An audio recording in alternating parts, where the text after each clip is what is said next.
last night that you guys wouldn't be able to see me over the pulpit. Because it's happened. My children escaped as soon as they had their cue, so we're just going right ahead with the homily. Let's do that here. Wendy. That was the plan. The name had been determined. Agreement had been secured between two parents preparing for the birth of their third child. Me, intended to be Wendy K. Olson. That was the plan. It was all set up. And then my dad held me for the first time, and with absolute clarity, which actually he was Norwegian, so he was kind of known for that. He stated, "She doesn't look like a Wendy, she's a Sandi." The name had not been on their list, but he got his way. Almost 30 years later, little Wendy, who became Sandi, gave birth to a son, Carson Hutton Decker. That was the plan.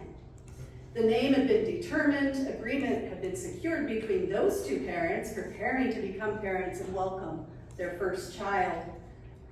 We were entranced, we were amazed, we were absolutely terrified that we were being entrusted with a human life and that nobody was going to come home with us to make sure we didn't screw up. And in a moment of postpartum quirkiness, with a husband amazed by what he had just seen his wife go through, I, like my father, had an idea. The first name would remain. We were good on Carson. Hutton, the middle name, would remain. That was after Chad's beloved, beloved great uncle, who we both adored. But, I suggested, what if we added my father's name as a second middle name, Alan? Then the baby's initials would be C-H-A-D, Chad, my husband's name. Thankfully, our son loves his initials. Otherwise, blame about all the ways we've messed up as parents would have begun far earlier than they did when he turned 15. What is the story of your birth? The tales that were handed down to you, the history entrusted for the sake of the family's narrative.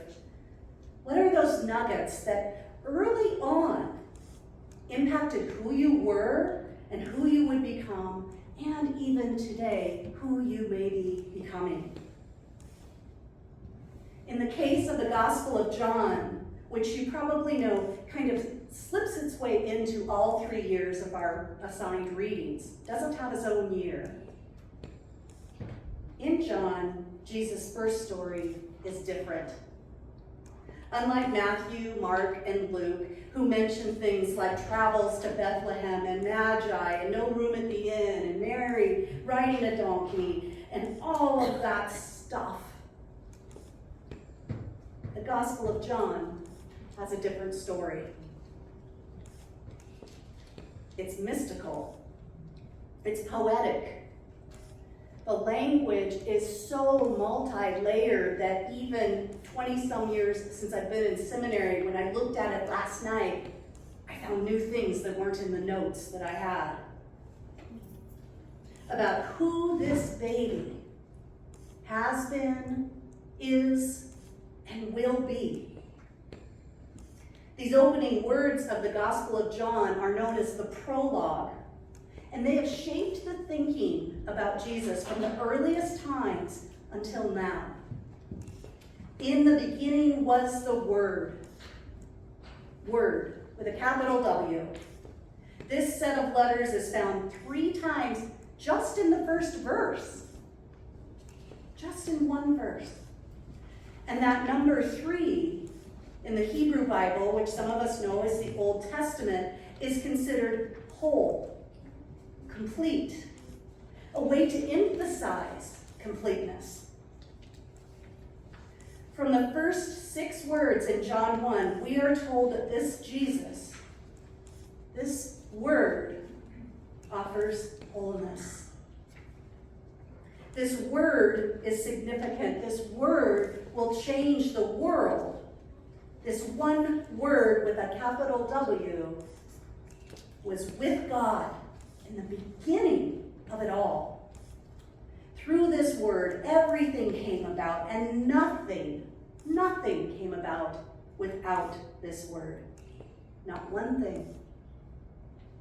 And the word was the light and the life of humankind. This word, this Jesus, clarifies what we see. We belong to this word, to this Jesus. This word defines us. Darkness will not overtake the word, and the word shines in an ongoing, universal consistency. Nothing will catch the word. Nothing will prevail over the word. Nothing will overtake the significance of the word, this Jesus. And that's just the first 5 verses. And I edited it. There's even more.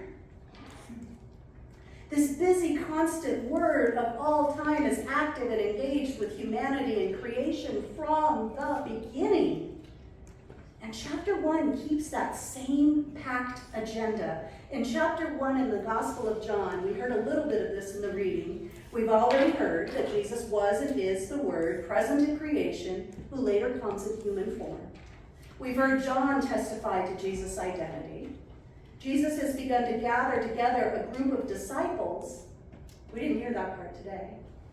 And then the signs begin, and the journeying, and the proclaiming. From here, Jesus dines with the Pharisee Nicodemus, encounters the woman of Samaria with grace and non-judgment and all-encompassing love that she fully did not expect.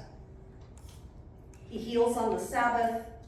He walks on water, truly walks on water. And he talks a lot about bread. And more bread. And more bread. There's a lot about bread. Because, of course, in John, symbolism is paramount. And we know about that bread. But let's return to those first 5 verses again. This 5-verse poem echoes back to Genesis 1, where God spoke creation into being. They were like bookends in the story that these folks had heard prior to Jesus and then continue to hear in the New Testament.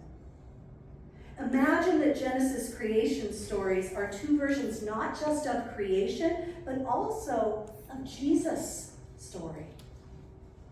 Then John comes along and provides a compatible and different version of this word, this Jesus, this present at creation, structured in the language actually of Greek philosophers.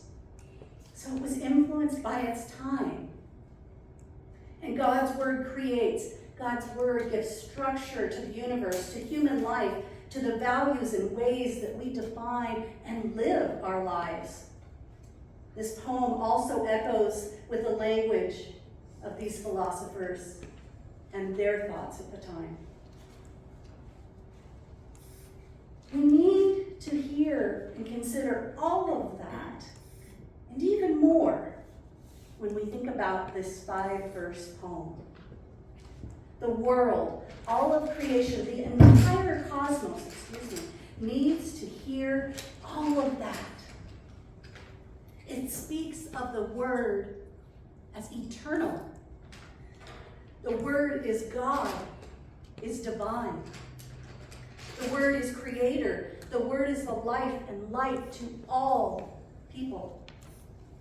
Word is in the world, not just distantly somewhere above or in some mysterious place, but in the world, on the ground, with the Word's people. And as we know, and as we'll hear in the coming months, the Word was rejected by its own people. Those who believed in the Word became children of God, and the Word became flesh. So who is this Jesus? What is his birth story? We heard parts of it over the last couple weeks. The Word, the Son of God, sent to complete what nobody else could ever complete. The leader who leads from the ground up and not the top down. The one who forgives and restores and heals and forgives again and restores again and heals again and again and again. The one who changes society's judgmental rules and opens up God's rule of grace and forgiveness and reconciliation. That is the baby, the Word, the Jesus that we worship. This is our Jesus. The one who shows sign after sign to remind us that he will do just about anything for us and will do it abundantly. The one who showers down abundant light and abundant life, more than we can comprehend or imagine. And the one who came to serve, to teach, to love the whole world, no exceptions.